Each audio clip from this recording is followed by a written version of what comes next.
right, guys.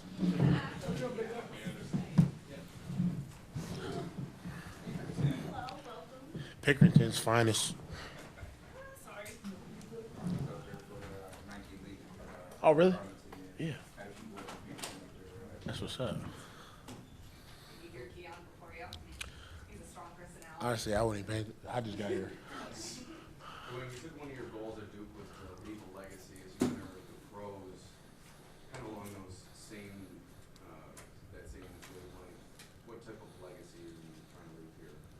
Yeah, that's a good question. I think it'll be along the same lines. Honestly, the best part is I just don't have school anymore. So I don't have to worry about that. But outside of that, I can't wait to get here, learn the landscape, learn Buffalo, and actually figure out, where I can make the biggest impact. Where will be technically my community outside of this facility and, the team. So, I got to get my boots on the ground, figure it out. But who knows? That's TBD, honestly. You'll be working with Ed Oliver now. How much about his game have you watched? Has he maybe reached out to you since you've been picked? And just where are your impressions of now getting to be his teammate? Yeah, so one, I'm stoked. To play alongside a guy like that. He's a monster. I just remember when he came out, I was kind of coming into college. So that's a lot of what I saw was him. But, through the pros, he continue to dominate. And you talk about, he might have reached out. That'd be cool. But honestly, my phone's been all over the place. So I haven't really got to go through everything yet. How has today, since we last talked to you last night, last 24 hours, does it feel real, being here and Oh, no. through everything No. today? What's that been like? This is a fever dream, man. It's crazy. I took my little nap last night, hopped up, got on the plane this morning. And I don't think anything seemed real yet. I'll probably set it at night when I actually get to sit down and, get a good night's rest. But I'm just so excited to be here. I'm excited to be around so many great people. And I just got two guys get picked up, Javon Solomon and Eddie. I'm not going to say his last name because I'll mess it up. But two really great guys I got to know throughout this process. So, it's just crazy how the world's coming together. What's it like getting to tour the facilities and the stadium and do all that fun stuff? It's unreal. It's unreal. The NFL is obviously the highest league in the world.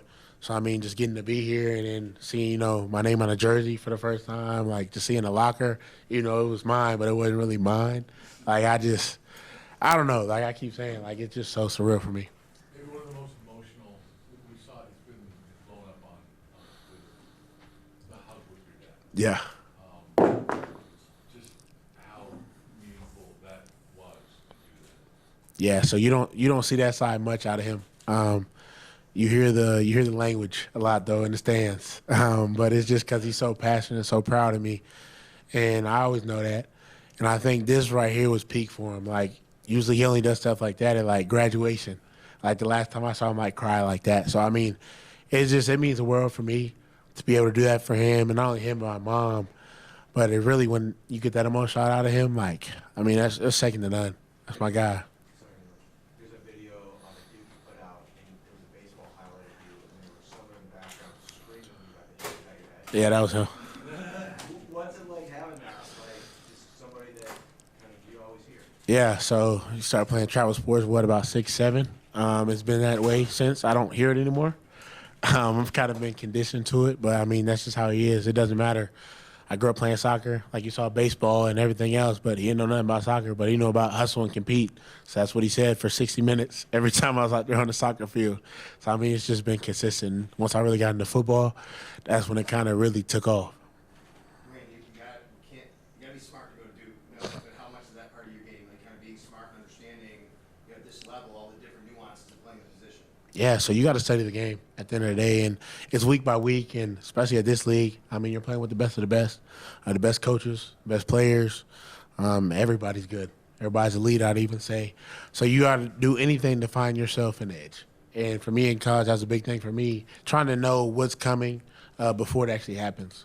So a lot of times, you'll see me pre-snap, I'm up there with the linebackers kind of standing up, looking around, trying to figure out what sets I can recognize, just to get a little head start. I read you're the first 3-time captain Mm-hmm. in Duke history. What does that mean to you, and why is that? Why were you chosen? Yeah, I think it means the world to me because I think my teammates viewed me as the ultimate teammate at the end of the day, and that's what I set out to do every day is be the best teammate I can be and just be an overall good person, right? And not only that, but being a good person, not being a pushover. right? So being the standard, and that's something we pride ourselves on. Specifically, these last 2 years at Duke, because my first 3 years were really rough. But these last 2 years, we kind of built a foundation and laid it down in stone. And to be a main part of that, I mean, I think that's the coolest thing for me in my college journey. Is that one of the reasons why you chose to stay at Duke? I mean, you see here, you could have went anywhere. You chose to stay at Duke. Is that one of the reasons? Yeah, 100%. I mean, you talk about culture, you talk about love, you talk about brotherhood. That's who we are, and that's what I hope they will always be. I mean, there's a lot of great guys in that locker room, and, you know, with NIL and everything else, obviously as someone who was having success, I had opportunities.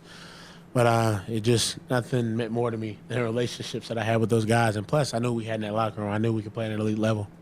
Would have been tough for Mr. Duke to leave Duke.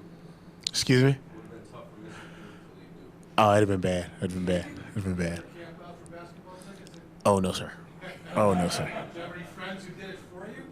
I had a lot of friends that camp out. I'm not that level crazy. I've probably been to 5, 6 basketball games my whole career there.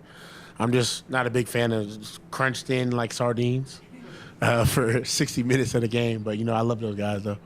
DeWayne, I don't know your schedule offhand from Duke, but I'm assuming you did play against Drake May. Yep. Now he's in the division now. Yep. Got drafted by the Patriots. Now what do you know and can you say about playing against them? Yeah, I owe him a couple sacks from this past year. It's funny, no, Drake, first of all, he's a great dude, great competitor, he's a great quarterback, and he's a really smart guy. And I think a lot of guys were giving him a lot of slack earlier in this draft cycle, obviously, before he got picked.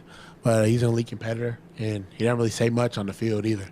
That's one of those guys, like, he'll do something crazy to you and doesn't say anything and just goes about his business and scores touchdowns. So, you know, I can't wait to get after him and continue to compete. Thank you, guys.